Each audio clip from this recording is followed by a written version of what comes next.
Since early elementary, 18-year-old David Thompson knew he was different. Can I just grab a coffee? I liked different things than the other guys. Like, a lot of them would do, crazy sports, and I'd want to hang out and like collect rocks or, pretend I'm a mermaid or something. Like, I had different interests than the other guys. While today the Squamish resident feels safe openly exploring those differences, growing up was a different story. Thompson repeatedly bullied for his sexuality between the age of 8 and 14. As middle school approached, those taunts turned to violent measures. In grade 5, I was actually tied to a pole by some of my peers and was beaten and then left there for 2 hours. And that was during school time and no one came. It was tough, for sure. It was tough.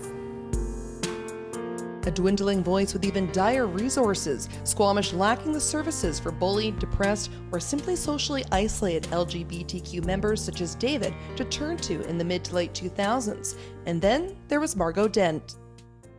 I went to a conference in 2011 that said 2 out of 3 boys are targeted and teased for being gay, whether they're gay or not. And my concern was the impact that then has on the mental health. Hey. Hey, David, how are you? Good, good. Good to see you. Awesome. What do you think of the space? I love it. Dent, a local volunteer and mental health worker, pairing up with Howe Sound Secondary to form Squamish's first diversity club in 2011, a weekly open discussion meeting group for LGBTQ students such as David, along with teens struggling with cultural, racial, and even body issues to gather, with judgment the only thing off the table. I love it. I'm actually really super excited. We run the gamut, and it can be anything from, did you see what was on Facebook last night, to did you see that commercial? We definitely cover sex and sexual issues and gender. The need for youth to have a safe space to talk about big issues that are sometimes really huge and parents don't want to talk about.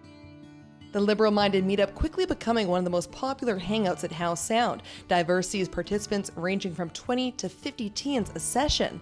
Every question, every answer, one step closer to the truth. I just thought it was the best thing that could have ever happened to the school. I mean, it was a free support group. It had resources. It answered every question I could have ever asked. It was everything I needed. We'll have to ask them to clear out all this space, but Yeah. it's nice they've at least given us a place to be, hey? Oh, totally. No, it's... Now graduated 3 years later, David is paying back that gratitude. Helping Margot turn this room into a similar diversity club for young adults such as himself to continue receiving social support here at the Squamish Youth Resource Center. The program, a joint collaboration between Quest University and the Safe and Sound Advocacy Group, co-founded by Margot last fall. With Squamish also set to have its first all-day LGBTQ conference come May, it's safe to say the city's colors have never been so bright. Having students like David really helps to lead the conversation because we didn't want it to be adult-led. I think last year there was a lot of self-discovery that happened and he's been doing a lot of work on himself. That work and healing, all thanks to one woman's voice. I love that woman. I mean, she's really like a mother to me. She really has formed an amazing community that never would have existed without her. David's hope that one day there will be a diversity club in all BC schools, a place to seek solace and stop bullies in their tracks. Kids are coming out at a lot earlier ages now, and it's easier. It's just a lot easier to be out in Squamish, and it's exciting. I'm Vanessa Ibarra in Squamish for Shaw TV.